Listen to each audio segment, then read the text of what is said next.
नमस्कार, अपना बिहार देख रहे हैं आप। आपके साथ मैं हूं शिप्रा झा। अग्निपथ योजना के विरोध में असामाजिक तत्व एक बार फिर से उपद्रव कर सकते हैं। इसको लेकर आईबी ने अलर्ट जारी किया है, जिसकी बाद पटना पुलिस हॉस्टल और लॉज में छापेमारी कर रही है। कई हॉस्टल से उपद्रव के सामान भी बरामद किए गए हैं।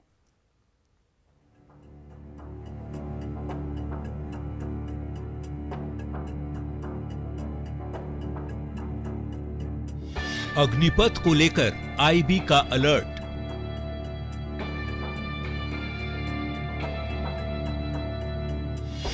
एक बार फिर बिहार में उपद्रव की साजिश।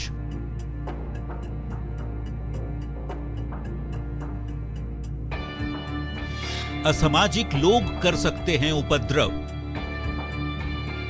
याद है ना, अग्निपथ के विरोध के नाम पर कैसे बिहार को जला दिया गया था, कैसे शहर शहर आगजनी हुई थी, कैसे एक के बाद एक ट्रेनों को फूंक डाला गया था। एक बार फिर वही साजिश रची जा रही है, साजिश उपद्रव की, साजिश विरोध के नाम पर बिहार को जलाने की, साजिश बिहार में उत्पात मचाने की। इसे लेकर आईबी ने अलर्ट जारी किया है। हालांकि ये अलर्ट स्पेसिफिक नहीं है, लेकिन ऐसे संकेत हैं कि अग्निपथ योजना के विरोध के नाम पर असामाजिक तत्व उपद्रव मचा सकते हैं। हमारा एम था हॉस्टल में रेड करने का। जो अभी गिरफ्तारियां हुई हैं, इससे सैदपुर हॉस्टल का कनेक्शन आया था, तो एक उसके लिए भी सारे जो भी चर्चित और विवादित टाइप से हॉस्टल्स हैं उसमें रेड करना था। अग्निपथ वाला जो ये हुआ था, उसमें भी हमारे यहाँ निर्देश दिया गया था कि इस तरह के सारे हॉस्टल पे रेड किया जाए, जिसमें छात्र रहते हैं और जहां पर पूर्व में आपराधिक इतिहास रहा है जहां के छात्र। आईबी अलर्ट के बाद पुलिस एक्शन में है। पुलिस ने पटना यूनिवर्सिटी के मिंटो जैक्सन, इकबाल नकवी, सैदपुर छात्रावास सहित दूसरे सभी हॉस्टलों की घेराबंदी कर दी। पटेल छात्रावास में छापेमारी के दौरान बम बनाने का सामान भी मिला। मामले को लेकर कदमकुआं थाने में भी केस दर्ज किया गया है। न्यूज़ 18 के लिए पटना से संजय कुमार की रिपोर्ट। और अब खबर लाल आतंक पर लगाम की। पिछले 24 घंटे में पुलिस ने अलग अलग जिलों में नक्सलियों पर प्रहार किया और उनकी साजिश को नाकाम कर दिया गया। जो हथियार और बरामद भी किए गए हैं, वो बताने के लिए काफी है कि नक्सली किसी बड़ी वारदात को अंजाम देने के फिराक में है। हालांकि समय से पहले ही सुरक्षा बलों ने नक्सलियों पर शिकंजा कसा और साजिश को नाकाम कर दिया।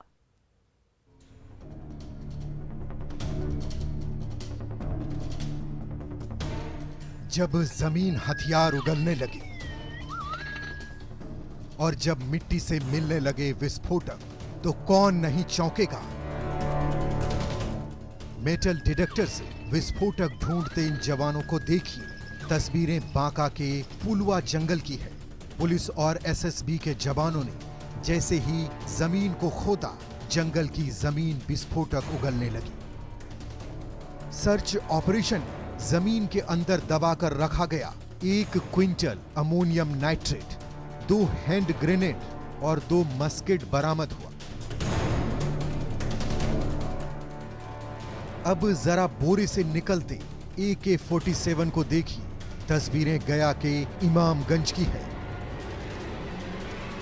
सुरक्षा बलों ने दुखदपुर गांव से अशोक कुमार भोक्ता नाम के नक्सली को गिरफ्तार किया था, जिसकी निशानदेही पर 2 AK-47, 1 इंसास राइफल और कई मैगजीन बरामद हुआ। नक्सलियों ने इन हथियार को एक बोरे में छिपा कर रखा था। हथियार का जखीरा औरंगाबाद में भी मिला। टेबल पर रखे इन हथियारों को देखिए।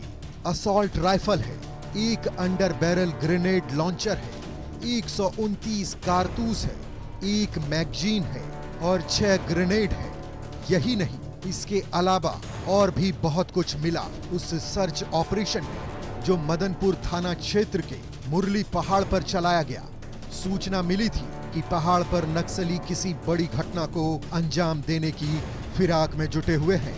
सुरक्षा बलों की आहट पाकर नक्सली तो फरार हो गए, लेकिन चट्टान के नीचे छुपाकर रखी गई 1 बोरी बरामद हो गई, जिसमें ये सारे हथियार रखे हुए थे।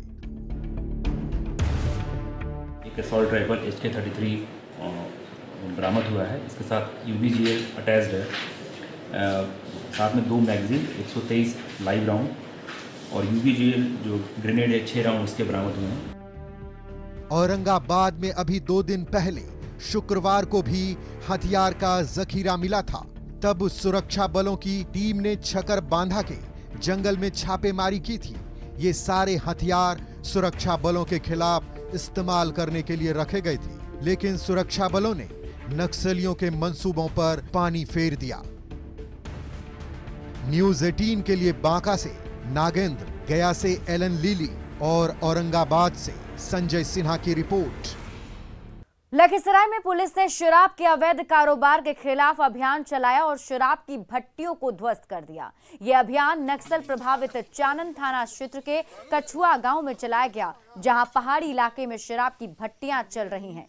अभियान के दौरान 8 भट्टियों को ध्वस्त किया गया और 4000 किलो जावा महुआ को नष्ट किया गया।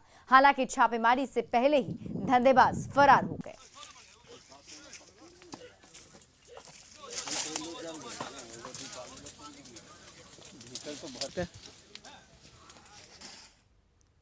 शेखपुरा के बरबीघा थाना के थानाध्यक्ष जयशंकर मिश्रा और एएसआई असलम खान को एसपी कार्तिकेय शर्मा ने निलंबित कर दिया है, साथ ही लाइन हाजिर भी किया है। दरअसल 3 दिन पहले समास बुजुर्ग गांव के ऋषिकेश पांडे नामक शख्स ने अपने बेटे से प्रताड़ित होकर न्याय के लिए थाने में शिकायत दर्ज कराते हुए हत्या की आशंका जताई थी। इसके बाद भी थानेदार ने कोई संज्ञान नहीं लिया। शनिवार को संपत्ति के लालच में बेटे पर पिता की हत्या कर उसे आत्महत्या करार देने का आरोप लगा है। गांव की एक महिला ने इसकी सूचना पुलिस को दी, उसके बाद भी थानेदार ने कोई कार्रवाई नहीं की। महिला और थानेदार के बीच हुई बातचीत का ऑडियो वायरल होने के बाद एसपी ने दोनों को निलंबित कर लाइन हाजिर किया है। साथ ही आरोपी बेटे को जल्द ही गिरफ्तार करने का भरोसा दिया है। हेलो, बरबीघा थाना सर। हेलो, हाँ, हमको इंस्पेक्टर साहब से बात करना है। हाँ जी, कल आपके पास कंप्लेन आया था, सामस से आया था। कोई बूढ़ा बुजुर्ग फोन करे थे, आए थे आपके पास, आप कंप्लेन ले लिए हैं। आज उसको मर्डर कर दिया और लाश को गायब कर रहा है। आप कौन बोल रहे हैं? हम कौन बोल रहे हैं उससे आपको मतलब नहीं। हम आधी रात को आपको कंप्लेन करें, आपका कौन है भैया? पहले पर्चा दीजिए। पर्चे नहीं देंगे हम। चलिए रखिए फोन, तो रखेंगे नहीं तो आप पैसा खाए हैं तो हम आपके ऊपर भी एक्शन लेंगे। आपको सबको अरेस्ट करना है, आपका काम है। आप अपना काम तो कीजिए। देखिए तो लिखित क्या देंगे? कोई चुपके फोन करता है तो लिखित देता है। दीघा नेपाली नगर जमीन को लेकर चल रहे विवाद के बीच इलाके के लोगों ने डिप्टी सीएम तारकिशोर प्रसाद के घर के सामने प्रदर्शन किया। डिप्टी सीएम ने फिलहाल किसी का घर ना तोड़े जाने का आश्वासन दिया है। आइए जानते हैं कि क्या है पूरा विवाद। हाउसिंग वाले को रहते हुए, थाना को रहते हुए हम लोग जमीन कैसे ले लिए? हम लोग वहाँ घर कैसे बना लिए? बिहार के डिप्टी सीएम तारकिशोर प्रसाद के आवास के बाहर प्रदर्शन करती ये हैं पटना दीघा नेपाली नगर के निवासी। इन्हें चिंता सता रही है अपने घर की, उस घर की जिसे बनाने में जिंदगी भर की पूंजी लगा दी, लेकिन पटना के सदर सीओ इसे अवैध मानते हैं और 1 हफ्ते के अंदर 70 घरों को तोड़ने का आदेश दे चुके हैं। क्या आपका पक्ष क्या है? आपकी क्या मांग है? हमारा यही है कि हम लोग का अपना घर है, वो घर ये लोग लेना चाह रहे हैं। कुछ मतलब बिना अथी का घर तोड़ना चाह रहे हैं। क्यों तोड़ेंगे? हम लोग कहाँ जाएंगे? आवास बोर्ड ने उसको इलीगल घोषित कर दिया है। कुछ नहीं किया है। निर्णय तो यही आया है कि इलीगल गलत आया है, गलत निर्णय आया है। किस आधार पे कह रही हैं आपकी गलत है? गलत है क्योंकि हम लोग लिए हैं। हम लोग को यहाँ पर रहने के लिए पनाह दी हुई है। तब सरकार ही बोली कि आप रहिए। अगर हाउसिंग वाले को रहते हुए, थाना को रहते हुए हम लोग जमीन कैसे ले लिए? हम लोग वहाँ घर कैसे बना लिए? हम लोग को बिजली पानी कैसे, कौन सुविधा दिया है? टोल टैक्स देती है, निगम देते हैं, सारे टैक्स भर रहे हैं।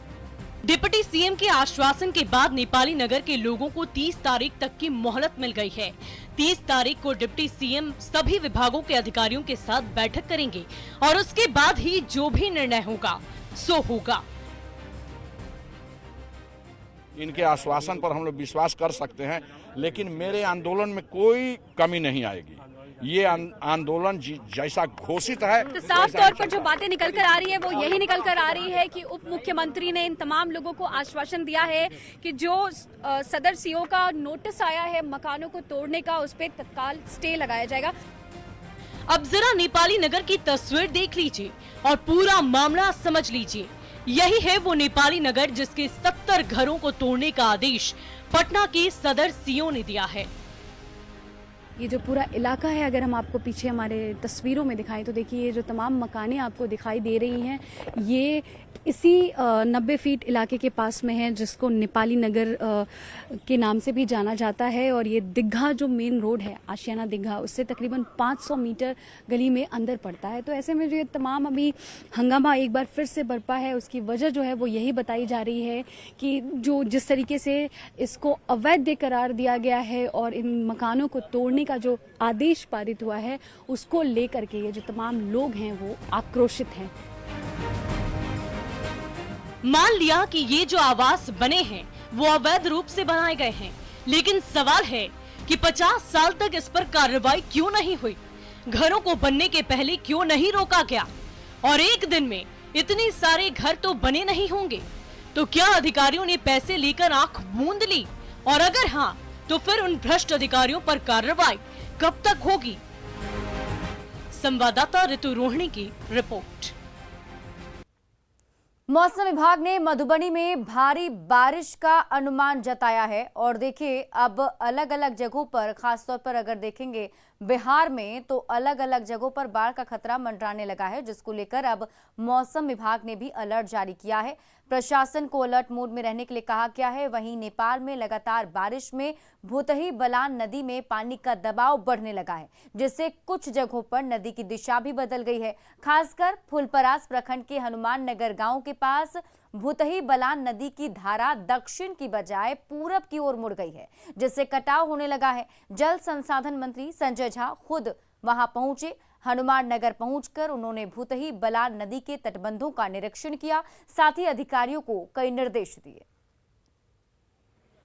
देख सकते हैं कि अभी मैं यहाँ भूतही बलान नदी के किनारे हूँ और यहाँ जल स्तर थोड़ा यहाँ बढ़ा है और यहाँ बताया जा रहा है कि यहाँ जो ये नदी जो एकाएक यहाँ कर्व होती है, जिससे यहाँ काफ़ी कटाव भी हो रहा है। और यहाँ भी जल संसाधन विभाग के द्वारा जो बाढ़ निरोधी कार्य या यहाँ फ्लड फाइटिंग का कार्य पहले से चल रहा था और जल संसाधन मंत्री संजय झा खुद भी यहाँ अभी मौके पर पहुँचे हैं। और ये इलाका फुलपरास में पड़ता है ये, और यहाँ हनुमान नगर में जो ये कटाव हो रहा है तेज़ी से, मंत्री जी अभी खुद भी यहाँ हैं और ये मौके का जायजा ले रहे हैं। नहीं, ये आप गौर करके जरूर दिखाइए आप, वो नदी ऐसे जाता था, अब वो यहाँ से यहाँ हिट कर गया और तब यहाँ जा रहा है। मतलब ये एक दिशा चेंज करेंगे कि हाँ, दिशा बिल्कुल चेंज हो गया। इस नदी का ये है, ये जिगजैग जाता है, माने टेढ़ा मेढ़ा होके जाता है। तो अब ये है कि हम लोग चाहते हैं, अभी यहाँ स्पॉट पर देख रहे हैं कि अगर चैनल खोद करके उसको स्ट्रेट कर दें तो यहाँ पर प्रेशर कम हो जाएगा, पानी वहाँ से निकल जाएगा। अब बगल में जो गांव वगैरह है वो अभी तो यहाँ प्रोटेक्ट कर रहे हैं हम। मेन चीज़ है कि इसका चैनल सेंटर में चला जाना, कि पानी आप देख रहे हैं वहाँ से यहाँ शिफ्ट कर गया, इसके ठीक ये बांध के बगल में आ गया, तो बांध के लिए भी खतरा है। अब बिल्कुल इसके इधर गांव है तो उनको समस्या रहेगी। तो कुछ स्ट्रेच में तो हम लोगों ने प्रोटेक्ट कर दिया है, तो डायरेक्ट गांव को खतरा नहीं होगा। तो एक तो आगे थोड़ा एक्सटेंड हो जाए, जो फ्लड फाइटिंग का काम चल रहा है ये कहा है। और ये आगे जो नदी के अंदर जहाँ से ये दिशा बदल रही है, तो विभाग के द्वारा ये भी कोशिश किया जा रहा है कि ये अंदर जो नदी का जो पहले जो दिशा था और वहाँ जो सील्ड जमा होने के कारण जो नदी की दिशा बदली है, तो उसे भी कुछ यहाँ उसमें भी सुधार किया जाए। और जल संसाधन मंत्री संजय झा खुद भी इस पर लगातार नज़र बनाए हुए हैं और वो खुद भी यहाँ अभी मौके पर आए थे और ये मौके का मुआयना करके अभी यहाँ वो उनका जो कुछ आदेश भी मिला है, जो विभाग के इंजीनियर जो हैं उनको कुछ आदेश भी दिया गया है कि कुछ जल्द से जल्द यहाँ कुछ ऐसा व्यवस्था होगी, कटाव को जल्द से जल्द रोका जाए। अमित रंजन, न्यूज 18 मधुबनी। पटना पुलिस ने जब्त वाहनों को बांस घाट में गंगा किनारे रखा है, लेकिन यहाँ गाड़ियां सुरक्षित नहीं हैं। किसी गाड़ी से पार्ट्स की चोरी हो गई तो किसी का चक्का खोल लिया गया। सुरक्षा के लिए यहाँ एक चौकीदार तक नहीं है। 100 से ज्यादा गाड़ियों का रखवाला कोई नहीं है। ऐसा लगता है कि इन गाड़ियों को अंतिम संस्कार के लिए बांस घाट में रख दिया गया है। हाईकोर्ट के आदेश के बाद थाने के बाहर लगी गाड़ियों को बांस घाट तो पहुंचा दिया गया, लेकिन 2 महीने बाद भी अब तक सुरक्षा कर्मियों की ड्यूटी नहीं लगाई गई। जरा देखिए आप कि 2 महीने से ये तमाम जो गाड़ियां हैं यहाँ पर लगी हुई है। मानिए कि जिला प्रशासन ने इसे अंतिम संस्कार के लिए यहाँ पर लाकर छोड़ दिया है। भले ही अब बांस घाट के पास मुर्दे नहीं जलते हैं क्योंकि गंगा यहाँ से काफी दूर हो गई है, लेकिन यहाँ पर अब चोर की निगाह में सबसे ज्यादा अब ये गाड़ियां हैं। और रात तो रात, दिन में भी बता रहा लोग कि जो पार्ट्स हैं उसे खोल लिया जाता है, गायब कर दिया जाता है। क्या सुरक्षा है? ना कोई गार्ड दिख रहा है, ना कोई सिपाही का कोई ड्यूटी लगा हुआ है, कुछ भी नहीं है। सुरक्षा के नाम पे जीरो। यहाँ तो मुर्दे का अंतिम संस्कार होता है, उसी तरह गाड़ी का अंतिम संस्कार हो रहा है। देखते होंगे हालत गाड़ी की। अब धीरे धीरे कितना बदलाव दिख रहा है। बदलाव का वहाँ सुरक्षित होगा, यहाँ असुरक्षित है। नहीं, पहले देखे होंगे आप कि ये पार्ट्स था। पहले कंडीशंस में आती थी दूसरी तरीके से, अभी दिख रही है आपको भी दिख रहा है, हमको भी दिख रहा है कि चक्के तक गायब है इसके किसी का व्हील बेस गायब है, किसी का चक्का गायब है, किसी का कुछ गायब, मिरर गायब है। एक तरह से कहिए भगवान भरोसे ये सभी गाड़ियां हैं। लोग बता भी रहे हैं और तस्वीर में आपको हम दिखा भी रहे हैं कि आईना तक को खोल लिया गया है। तो कुछ दिन पहले हम आए थे और देखिए यहाँ पर स्टेपनी बचा है, टायर गायब है। तो इसी तरह से चोरी हो रही है। और जो पार्ट्स आप देख पा रहे हैं, लोहे का पार्ट्स इसी तरह से यहाँ से निकाल लिया जाता है। जो खासकर नशा करते हैं जो युवा, वो भी चोरी करते हैं। लोग बता रहे हैं कबाड़ी वाले भी आकर यहाँ से पार्ट्स निकाल लेते हैं। चूंकि ये सरकारी संपत्ति है, इसलिए कोई रोक टोक नहीं कर रहा है, स्थानीय लोग भी विरोध नहीं करते हैं। सब कुछ आंखों के सामने हो रहा है। रात से लेकर दिन हो, हर समय यहाँ पर चोरी की घटना को अंजाम दिया जाता है। और जिला प्रशासन के साथ साथ पटना पुलिस तमाशबीन बनी हुई है। कैमरामैन सुबोध के साथ रजनीश कुमार, न्यूज़ 18 पटना। केंद्रीय इस्पात मंत्री आरसीपी सिंह ने कहा है कि वो किसी के हनुमान नहीं हैं और उनका नाम रामचंद्र है। दरअसल आरसीपी सिंह जमुई में एक निजी कार्यक्रम में शामिल होने पहुंचे थे, जहां मीडिया के सवाल का जवाब देते हुए उन्होंने कहा कि जो बंगला मेरा था ही नहीं, उसे खाली करने से मुझे कोई आपत्ति नहीं है। वहीं सीएम के खास होने के सवाल पर उन्होंने कहा कि वो किसी के हनुमान नहीं, उनका नाम रामचंद्र है। बंगला हमारा था क्या? सरकार का था। बंगला हमारा तो था नहीं। कई दो अध्यक्ष। अरे भाई, देखो हमारा उससे क्या लेना देना। देखिए भाई, हम वहाँ पर हमारे संजय गांधी जी हैं, उनके घर में हम जब कभी आते तो रहते, तो इसमें कौन सी बड़ी बात है भाई? कोई इशू नहीं है जिसके लिए कौन सा हमारा घर का है मुस्तफापुर मालती, जानते हो, तो हमारा घर है, वहाँ आइए, बस दिखाएंगे आपको। नहीं, जैसे चिराग बीजेपी के हनुमान कहे जाते थे, उसी तरह आप भी नीतीश के हनुमान थे। मैं हनुमान नहीं, मेरा नाम रामचंद्र है। जी, रामचंद्र जी। तो नीतीश से इसको सुधार लीजिए। अच्छा। मैं किसी का हनुमान नहीं, मेरा नाम रामचंद्र है। और फिलहाल इस बुलेटिन में अभी के लिए बस इतना ही, लेकिन न्यूज़ 18 बिहार झारखंड पर खबरों का सिलसिला लगातार जारी है।